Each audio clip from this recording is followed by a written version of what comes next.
3 days after the shipwreck that struck a boat with more than 125 people on board off the coast of the city of Mbour in Senegal, search efforts for survivors continue even though the chances are nearly zero.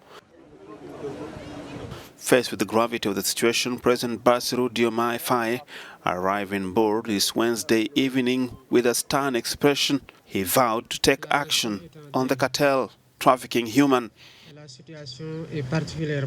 The nation is in mourning, and the situation is particularly unbearable. On behalf of this nation, the Senegalese nation, I would like to extend my condolences to the grieving families.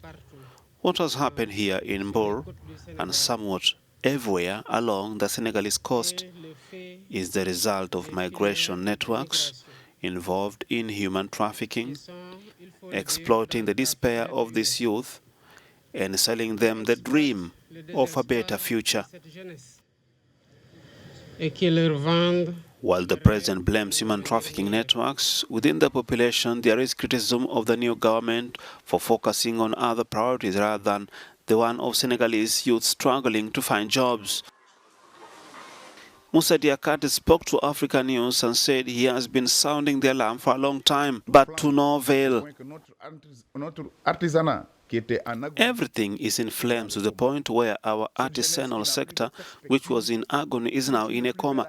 The youth, which has no prospects, continue to live because they were promised during the campaign that once in power, they will immediately address the concerns of these young people. But at last, that is not the case. For this MP, Moussa Diakate, the parents of these young people also bear some responsibility. But also let me tell the truth to the parents of these young people who contributed to sending 2 children away, who at a certain point even contributed to the death of their own children. The truth has no camp. Although nearly 40 bodies have been recovered to date with the 4 survivors, about 50 people are still unaccounted for, according to the sources. The authorities promise to act swiftly. The government is fighting this phenomenon and also wants to say that it will continue to track down these sellers of illusions, these merchants of death, until their last retreat. Last month, the Senegalese army said it had arrested 453 migrants and members of smuggling networks as part of a 12-day operation patrolling the coastline. More than half of the arrested were Senegalese nationals, according to the army.